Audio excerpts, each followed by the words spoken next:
Hello friends, I'm Ronika Yousuf and today I'll explain what a research hypothesis actually is. A hypothesis is simply a prediction or a tentative idea about how two or more variables might be related.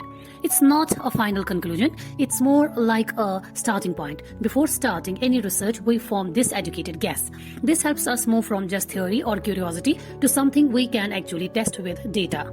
A hypothesis translates a broad research question into a clear, testable statement. It also gives direction to the entire study, what data we must collect, how we will analyze it, and how we will interpret our result. Without a hypothesis, research becomes unfocused because we may end up collecting unnecessary information. So, basically, it acts as a bridge between the theory we have and the observation we want to make. One of the most important qualities of a good hypothesis is testability. This means the idea we are proposing must be measurable using actual data. If we cannot observe it or collect evidence for it, then it can't be tested scientifically. For example, statements based on faith or moral judgment can't be tested, so they do not qualify as research hypothesis. A valid hypothesis must always be something for which data can either support or contradict it. A hypothesis must be written in clear and precise terms. The variables we are studying should be clearly defined and the relationship expected between them should be stated directly. For example, instead of saying something unclear like smart people are happier, we need to define what we mean by smart and what we mean by happy.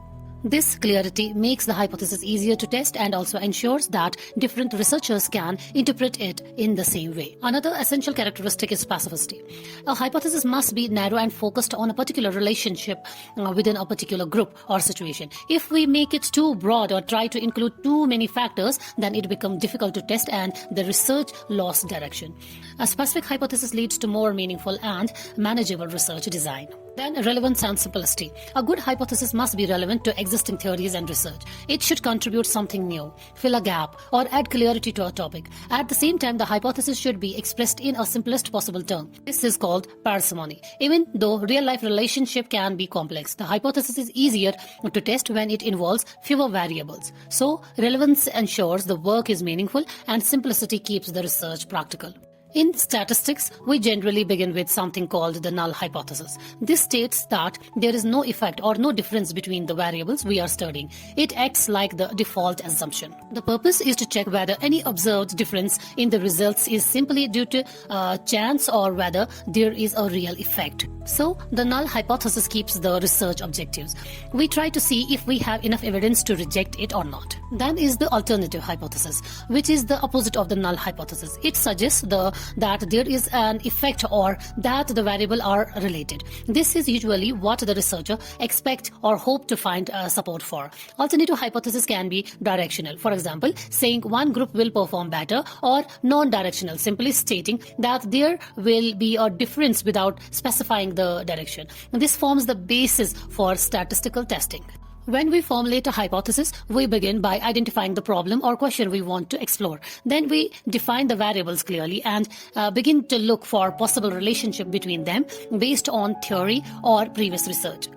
From there, we write a statement that can be tested directly using data. A well-formulated hypothesis serves as the foundation for designing the entire research process. After we collect data, we apply statistical tests. These tests help us determine whether the evidence supports the alternative hypothesis or whether it is not strong enough to reject the null hypothesis. If the p-value is low, we reject the null hypothesis and say that the relationship is statistically significant. If the evidence is weak, we fail to reject the null hypothesis. It's important to note that research never proves a hypothesis. It only tells us whether the evidence supports it or not. A hypothesis plays a central role in the research cycle. It converts a general idea into a structured and testable plan. Even if our hypothesis is rejected, it still contributes to the scientific progress because it shows us which theories do or do not hold truth. Researchers must stay objective and avoid confirmation biases, meaning we should not try to force the result to match our expectations. In many fields, researchers pre-register their hypotheses and methods to maintain transparency and honesty in the research. This was all about today's topic, hypothesis. Thank you very much for watching this video.